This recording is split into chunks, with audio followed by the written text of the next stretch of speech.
Нельзя не заметить одного факта. Автократии во всем мире чувствуют себя как никогда хорошо. Мало того, что прямо в Евросоюзе существует как минимум одна, практически полноценная автократия – Венгрия Виктора Орбана. Но даже в самых развитых демократиях к власти начинают приходить партии и политики с откровенно диктаторскими замашками. Дональд Трамп, как сильно бы американское государство не сопротивлялось, явно ощущает себя царем США и правит соответствующим образом. Явление это в высшей степени интересное, ведь эти политики своих намерений абсолютно не скрывают. Если раньше подобные политики приходили на вполне либеральных лозунгах, а уже потом подминали под себя государство, то теперь многие прям так и говорят: «Буду диктатором». И вместо того, чтобы позорно и унизительно проигрывать, получают неплохие результаты. Эта трансформация ведь на наших глазах случилась. Так когда же и почему автократии из бельма на глазу человечества, из посмешища, вроде белорусского режима, превратились в привлекательный для избирателя вариант? Или, если не привлекательный, то хотя бы в один из приемлемых. Вообще говоря, первый звоночек будущих проблем прозвенел еще во времена пандемии ковида. Только перед тем, как начнем, объявление. В команде есть вакансия продюсера отдела предпродакшена. Идеальный человек для такой вакансии – кто-то, кто уже работал продюсером в новостном медиа или ютубе, кто имеет базу экспертов, которым может позвонить и взять комментарий. И умеет координировать работу людей, конечно. Кому интересно, пишите по ссылке в описании. Все, к ролику.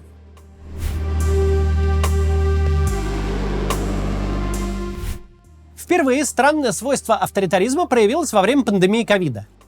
Самые свирепые, едва ли не до жестокости, карантинные меры были реализованы в самых развитых странах либеральной демократии. Есть лишь редкие исключения вроде Швеции. В остальном можно прямо проследить неплохую корреляцию между баллами в индексе демократии журнала Economist и тяжестью наложенных на общество карантинных ограничений. Буквально, чем конкурентнее выборы и свободнее СМИ в стране, тем выше шанс, что на передовицах этих СМИ были кадры с такими жесткими задержаниями праздно шатающихся людей, будто они не помидоры из магазина несли, а останки расчлененного трупа собирались закопать. А в России карантин даже карантином не называли. В эту раннюю эпоху новояза он назывался режимом самоизоляции. И всерьез с пропусками и санкциями за нарушение режима действовал только в Москве и всего 2 месяца. Во всей остальной России режимы этой самоизоляции были плюс-минус декоративными. Разве что общепиту везде досталось. В остальном, ко второй половине мая, началу июня, страна вернулась к обычной жизни. В это время развитые демократии вовсю закручивали гайки, заставляли людей носить по 2 маски и устраивали регулярные рейды на желающих съездить за фастфудом. Частная закрытая вечеринка в собственном доме могла человеку карьеры стоить. То же повторилось и во время вакцинации. Россия даже по официальным собственным цифрам, которым веры мало, по доле вакцинированных всю дорогу находится в самом хвосте развитых и развивающихся стран. Но не потому, что есть какие-то проблемы с доступностью вакцины. Спутника Ви было хоть ноги им мой, на каждом углу. Но потому, что в отличие от тех же стран либеральной демократии, отмазаться от прививки было очень легко. Отсутствие прививки не накладывало никаких реальных ограничений. В Москве летом 2021 года без QR-кодов не пускали внутрь ресторанов. И стояли эти рестораны пустыми, все сидели на верандах.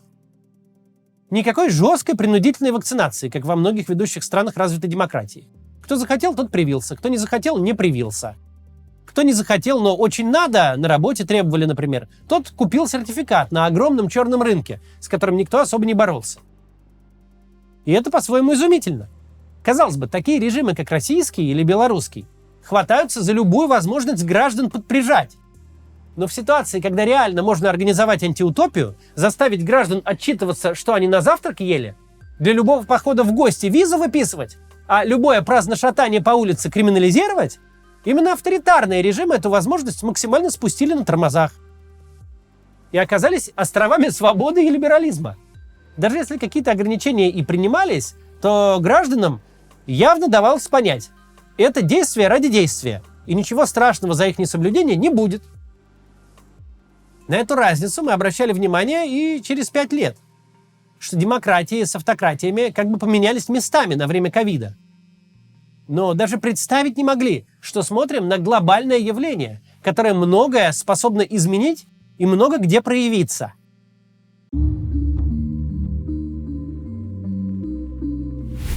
Так что же происходит? Самая мощная штука, которая есть у демократии, это легитимность. Легитимность по самому наилучшему пути, по процедурному. Демократическое правительство правит не потому, что его текущая политика кому-то нравится, не потому, что при нем растут экономика и доходы, и не потому, что войны успешно выигрываются, что есть какие-то победы и достижения. Демократическим лидерам не нужно всех уверять, что они молодые, красивые и проживут 200 лет. Им не нужно кататься на медведе с голым торсом или происходить из знатного рода. Можно быть скучными, как сохнущая краска. Можно быть еле живым стариком или брызжущим слюной популистом. Это не имеет никакого значения. Демократические лидеры у власти потому, что избраны путем открытой и всеми признанной процедуры. У них есть удостоверение со словом «власть» и с датой окончания, равной дате следующего выборного цикла. До этого момента демократия свободна в своих действиях. Да, избиратели на выборах могут наказать. И, скорее всего, накажут за непопулярную политику. Но пока выборы не назначены, приходится подчиняться тем, кто есть. Потому что вы сами их выбрали. Это ваши политики. И если они что-то делают не так, жаловаться вы можете только на себя. Все это дает демократическим правительствам возможность действовать весьма свободно. И если обстоятельства того требуют, или правительствам кажется, что требуют, они могут весьма существенно покушаться на права граждан. Для них не имеет значения, насколько обвалился рейтинг в моменте и что будут писать в соцсетях, кто и как будет протестовать, потому что раньше выборов их все равно не выгонят. Совсем другое дело – власть авторитарная. Да, почти все авторитарные режимы на свете в той или иной форме выборы проводят. Почти все стараются, чтобы эти выборы были максимально похожи на демократические. Чтобы было больше одного кандидата, плакаты, ролики, дебаты, чтобы участки были с наблюдателями. Самые умные, молодые и бодрые режимы изо всех сил стараются сделать так, чтобы процедура и результат этих выборов не держался на подлоге целиком. С помощью пропаганды, с помощью недопуска кандидатов, с помощью точечной подкрутки результатов они пытаются не допустить сцен с председателями комиссии, вынимающими пачки бюллетеней из трусов и закидывающих их в урну. Пытаются сделать так, чтобы финальное содержимое урн не слишком-то отличалось от того, что туда реально накидали избиратели. Но как ты ни рисуй, какие бантики ни навешивай, даже пятилетний часто интуитивно сообразит, что выборы, на которых начальство заведомо нельзя сменить, где результат предрешен заранее, это не выборы вовсе. Это мероприятие, которое начальство проводит для себя. Абсолютно все граждане в автократиях в любом случае понимают, начальство является начальством только потому, что объявило себя начальством, и ни по какой другой причине. Неважно, поддерживают граждане действующий строй или находятся к нему в оппозиции. Все, кто задается этим вопросом, понимают, что происходящее прям жутко незаконно и никуда не годится. Что вообще-то законное время нахождения того же Путина во главе России закончилось умопомрачительные 17 лет назад. Все, что происходило после, все эти манипуляции со словом «подряд», голосование на пеньках за новую конституцию – это полная ерунда. Власть имущие понимают, что легитимность их держится ни на чем.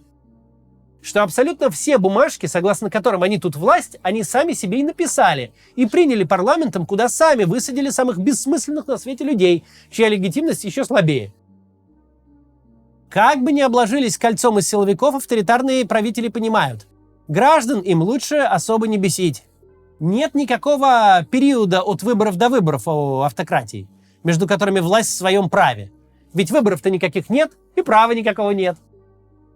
И избавив себя от выборов, такая власть всегда находится в режиме избирательной кампании, всегда вынуждена как бы себя переутверждать каждый день.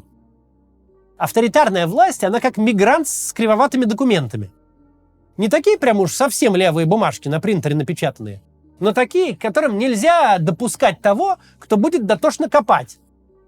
Вот бывают, знаете ли, такие документики, которые, норм для регистрации на авиарейс или быстрой полицейской проверки, но не годятся для демонстрации тем, кто будет слишком сильно в фотографию вглядываться, биометрию сличать, звонить тем, кто бумажку выдал, вопросы уточняющие задавать. Никому не советую попадать в ситуации, когда возникают такие вопросы, но это формат жизни, в котором существуют миллионы людей по всему миру. Вроде как жизнь нормальная, но привлекать к себе излишнее внимание крайне нежелательно. Это и есть тот самый формат неучастия, на котором держатся авторитарные режимы. И формат этот принципиально отличает их как от демократии, так и от тоталитарных моделей. Правительства стран с авторитарными режимами могут идти на что угодно, в том числе на совершенно сумасшедшие поступки, вроде развязывания войн. Но могут лишь до тех пор, пока это их персональное сумасшествие. Пока у абсолютного большинства граждан, имеется в виду там 90% и больше, есть опция не вставать с дивана, пока новости из телевизора не конвертируются в их жизнь. Пока есть вариант просто отписаться от новостей и жить так, будто ничего вообще не случилось. Пока такой формат существования возможен, подавляющее большинство все устраивает. Сейчас реклама и быстро продолжим. Бали на втором месте в топе TripAdvisor. Поток туристов стабильно растет, как и цены на аренду. Если вы думали разнообразить инвестиционный портфель курортной недвижимостью, недвижимость на Бали – отличный вариант. Главное – выбрать надежного застройщика. Компания Break Property – ведущий застройщик на Бали с 2016 года и официальный партнер Marriott. Это команда экспертов, которые знают рынок изнутри и создают ликвидную недвижимость, которая приносит инвесторам стабильный доход. Сейчас в продаже у Break проект Elysium – апартаменты и виллы с бассейнами и превосходными видами на горы и океан. Стоимость от $90 тысяч с минимальным первым взносом и рассрочкой до 30 месяцев. До конца месяца вы можете получить скидку на работу управляющей компании Break при покупке недвижимости. Так вы сможете увеличить чистый доход от ваших инвестиций. Зафиксируйте предложение по ссылке в описании. Продолжим. Надеюсь, вы не перематывали рекламу, а то рекламодателям это не нравится. Ну ладно. По-своему поразительно наблюдать, как воюющая страна больше всего сил и ресурсов вкладывает не в захват или оборону чего-то, не в демонстрацию патриотического экстаза, а в убеждение всех, что жизнь продолжается ровно так, как шла до 24 февраля. Взяли Херсон, отдали Херсон. Полная ерунда. Никто это не педалирует. Главное, насколько похорошела Москва, что апероль по летним верандам льется рекой. Ни в коем случае нет никакого потребительского дефицита, никаких пустых полок, никакого исчезновения сливочного масла и подорожания яиц в 5 раз. Для государства это настолько важно, что оно даже готово в данных обстоятельствах наступить на горло собственной песни. Буквально перестать кошмарить бизнес, объявить режим частичного либертарианства для низовой предпринимательской активности. Возите свои айфоны, макбуки, фотокамеры, игровые приставки, немецкие машины, итальянские деликатесы, сумочки Луи Вьютон и кроссовки Nike последней коллекции, как хотите. Главное, чтобы они были. Чтобы нынешний ассортимент московского магазина электроники ничем не отличался от довоенного. Государство одновременно занимается импортозамещением и параллельным импортом. Вбухивает ведра денег в создание суверенной игровой консоли и поощряет массовый ввоз Xbox'ов. Жалуется, что на фильмы о героях СВО никто не ходит, и тут же легализует пиратский прокат голливудских новинок. Что это такое? Все это звучит как сбор анамнезов в психдиспансере. Но нельзя преследовать задачи, которые полностью друг другу противоречат. Но в этом вся суть авторитарной власти. Импортозамещение – хорошая тема для вечернего ток-шоу по телевизору. Повод вывести миллиарды из бюджета в пользу завода своего племянника. Но не повод залезть в реальную жизнь большинства. Если очень надо уважаемому режиссеру сделать кассу на героях СВО, то ему бюджетников нагонят. Вопросов нет. Но у обычных людей в кино должен быть Марвел. Авторитарная власть не может делать вид, что она в одной лодке с гражданами, ведь все знают, это не так. Авторитарная власть не может сказать: у нас тут война, эпидемия, финансовый кризис, стихийное бедствие. Давайте все сплотимся, мобилизуемся, сядем на карантин, заплатим больше налогов, отработаем трудовую вахту на заводе, грудью встанем на защиту партии и правительства. Не может, потому что граждане, что совершенно логично, ответят ей: извините, подвиньтесь, это ваша война, ваш кризис, ваше все вышеперечисленное, даже эпидемия ваша. Вы нас ни о чем и никогда не спрашивали. Вас никто и никогда в реальности не выбирал. Вы куда-то в очередной раз влезли, получили по носу, нажили себе проблем, а мы тут при чем?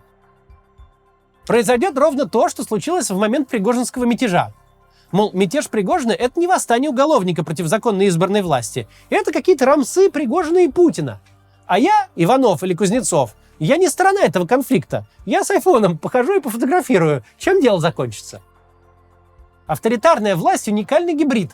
С одной стороны, она старается контролировать и регулировать все и вся. С радостью занимается самым абсурдным микроменеджментом. Утверждает, к примеру, меню школьных обедов непосредственно из федерального центра.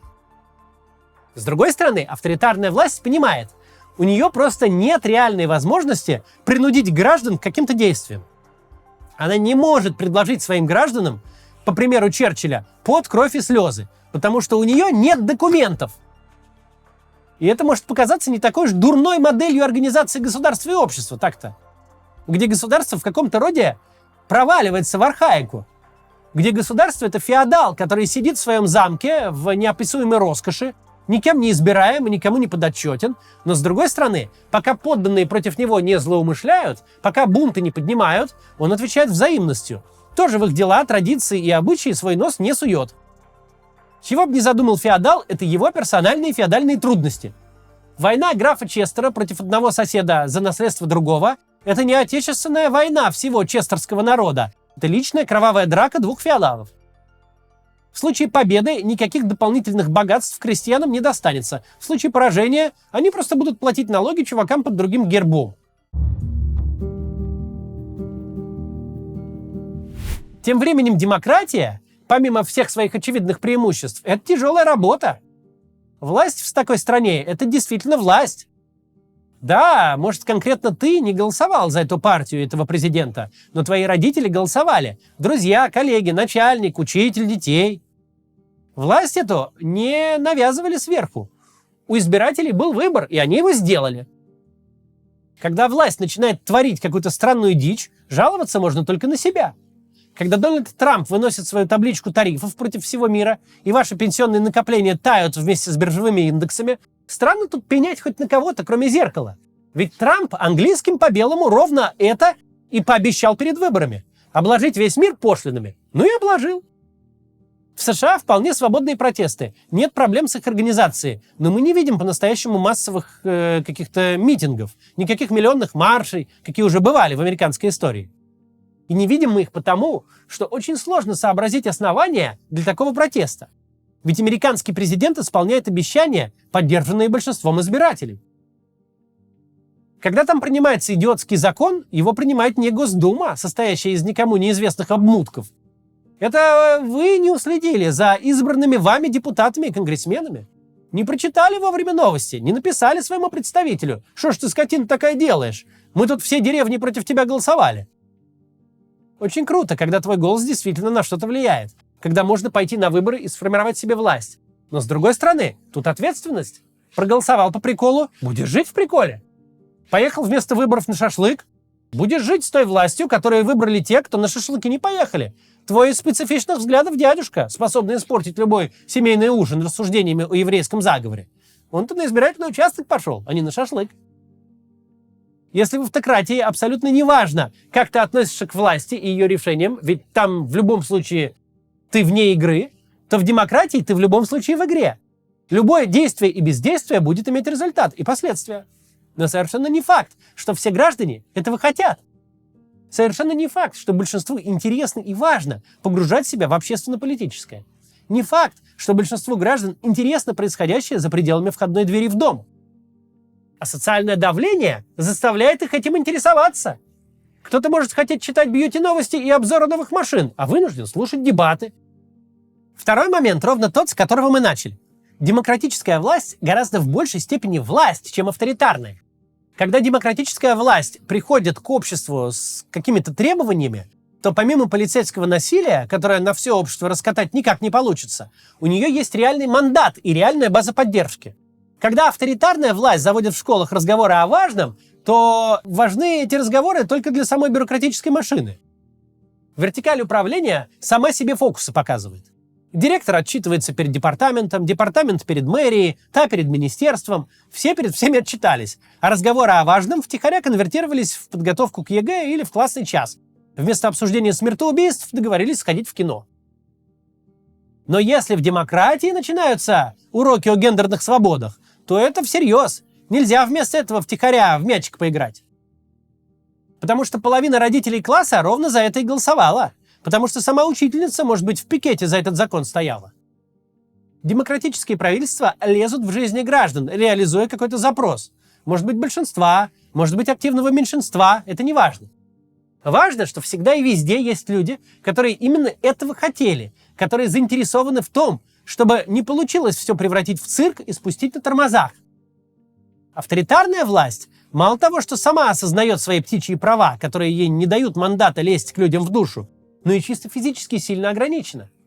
Все, что у нее есть, полицейское насилие. Общество ей не союзник. Короче говоря, когда авторитарная власть пытается всех научить людоедству, процесс этот сразу саботируется на всех уровнях. И сама власть понимает, что усердствовать тут не стоит. Когда же в демократиях решают, например, помочь 6-летним детям определиться со своим гендером, движение в этом направлении реально начинается. И тут не отвертишься. То же касается и войны. Если не случается чего-то экстраординарного, вроде атак 11 сентября, демократия практически не может развязать полноценную войну. Ведь избиратели почти всегда будут резко против. Но если уж демократия оказалась в войну втянута, то война это будет не правительство, а всего общества. Владимир Зеленский при всех политических издержках может воевать путем мобилизации. Никому не нравятся бусики и ТЦК. Но тут учитывается, что обстоятельства эти вынужденные, а Зеленского реально избрали.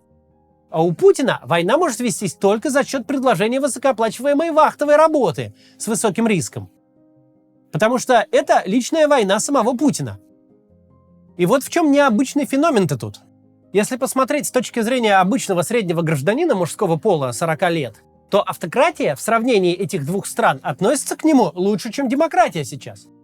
Автократия пытается с ним договориться, убедить, что-то ему предложить, сделать так, чтобы он сам принял решение и своими ногами пришел в военкомат, получив за это то, что он согласен получить. Если он решит этого не делать, то сейчас с крайне высокой вероятностью война на его жизни никак напрямую не скажется. А вот такой же гражданин в демократии не сможет за границу поехать и призван будет, когда того захочет государство, без всяких попыток прийти с ним к какому-то соглашению. Или вот еще пример. Украина может довольно существенно повышать налоги в военное время. Путин, у которого тоже дыра в бюджете и опережающий всякое воображение рост расходов, вынужден действовать обходными путями. Чуть больше брать самых богатых, увеличивать штрафы, тарифы, акцизы и пошлины. Путин не может сказать: «Скидываемся на войну, граждане, вот вам налог на СВО». Ничего подобного. Совсем наоборот. Львиная доля экономической политики – это убеждение всех и вся, что война на экономику совершенно не влияет и новых денег точно не нужно.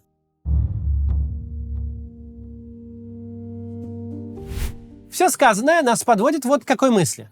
Возможно, рост популярности авторитарных или близких к ним сил в значимой доле стран развитой демократии связан с тем, что авторитарная модель впервые стала действительно привлекательной.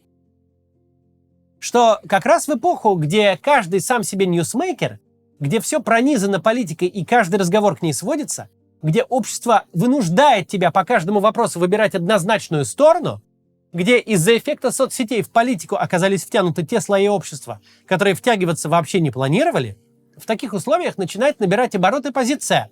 А можно я просто примус буду подчинять? Я не хочу, чтобы эти крайне правые или крайне левые участники всяческих баталий в интернете и по телеку, которые не могут сойтись ни в одном вопросе, имели хоть какое-то влияние на мою реальную жизнь. Один хочет моего 6-летнего сына в платье переодеть, другой стрелять научить. Уберите руки, пожалуйста. Оба. Мне от государства не так много нужно. Свидетельства о рождении, браке и смерти. Чтобы полиция приезжала, если грабят, и пожарные, если горит.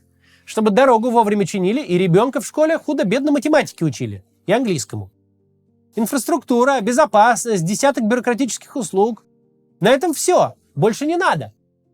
Кто этим будет заниматься, мне по большому счету без разницы. Главное, чтобы этот кто-то ко мне в дом, постель и душу не лез, не указывал, как жить и во что верить. Чтобы если он там что-то себе придумает, то сам промеж себя и играл.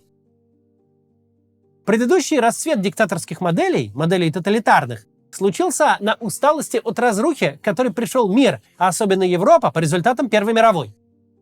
Какими бы ужасными ни были режимы вроде сталинского, любое централизованное и упорядоченное насилие кажется счастьем и порядком на контрасте с насилием хаотичным и произвольным.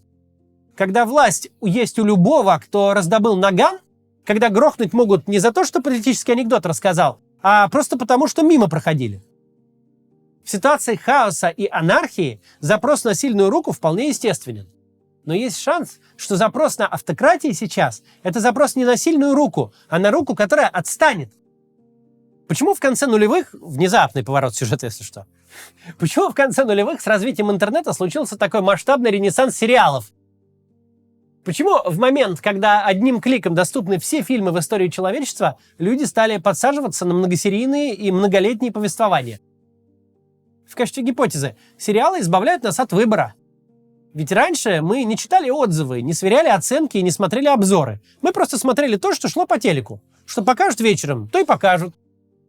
Сейчас мы тратим больше времени на выбор фильма, чем на его просмотр.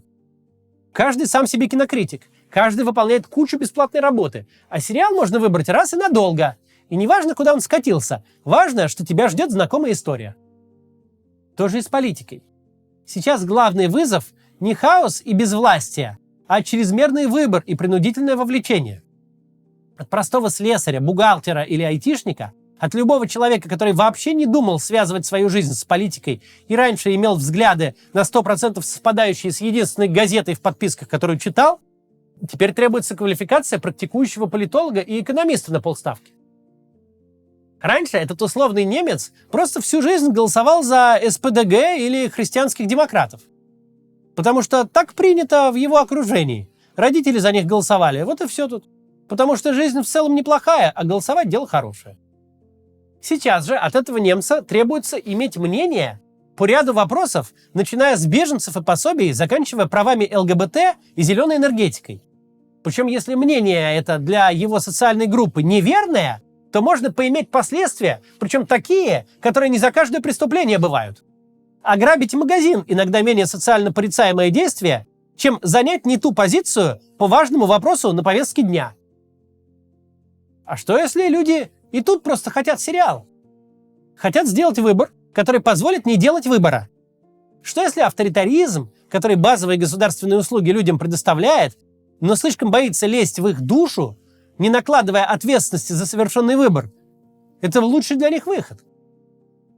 Общая черта ряда современных популистов как раз в том, что они обещают отколебаться от избирателя, сократить бюрократию, поотменять регулирование, разогнать Министерство образования, спускающее к школам стандарты. Вся агрессия современных популистов направлена мимо их избирателей, на мигрантов, на меньшинства, на соседние страны. Они не предъявляют к избирателям никаких требований для вручения высокого звания настоящего гражданина. В то время как мейнстримные демократические силы без конца хвастаются, как они преуспели в конвертации незрелой гражданской обезьяны в человека, и как продолжают преуспевать в этом деле. Как четко сформулируют, кого гражданин обязан будет любить, каких беженцев содержать и какие слова ни в коем случае никогда не произносить. Лидеры с авторитарными замашками вроде Трампа говорят: вот список того, что я для вас сделаю. Мейнстримные политики говорят: вот список того, что должны будете сделать вы. Это самый большой вызов для современных демократий. Не популисты, которые приходят и уходят, а общество, значительная доля людей в которых принудительно втянута в политику в последние лет 15. Люди эти просто хотят добровольно исключить себя из политического процесса. Просто вручить всю полноту ответственности тому, кто пообещает не компостировать мозги и даст жить свою частную, отдельную от государства жизнь. Существующие авторитарные модели и политики в демократиях с авторитарными замашками предлагают именно это. И это больше не маргинальное предложение. Авторитаризм больше не ассоциируется только с нищетой и ужасом. Это теперь просто одно из предложений на рынке, на которое найдутся свои покупатели. И чем напористее мейнстримные силы лезут гражданам в душу, пытаются их как-то воспитывать, тем этих покупателей авторитаризма становится больше. В конце важно прояснить, мы, естественно, автократии не оправдываем и не рекламируем. Мы просто описываем реальность, о которой развитый мир должен думать, да и мы должны думать. Не слишком ли много этот мир требует от рядового гражданина? Не слишком ли привлекательным становится вариант, где за тебя уже все подумали и все сделали, где вопросов не задают и жизни не учат? Это в полной мере касается и наших российских политиков. Либеральные и в целом оппозиционные политики у нас ведь очень любят выступать судьями. Причем давно, сколько я помню российскую политику, это так происходит, лет 25 как минимум. Любят разбираться, какие граждане ведут себя правильно, и их надо поощрить или даже позволить им присоединиться к рядам сторонников, называться либералом или оппозиционером, а какие ведут себя неверно, и их необходимо порицать, ругать в интернете и исправлять их поведение и взгляды путем давления на них. Такое политическое предложение не было привлекательным никогда и не будет привлекательным и в будущем. Дело политиков не судить граждан и не воспитывать их. Об этом нужно помнить, когда у нас появится шанс. До завтра.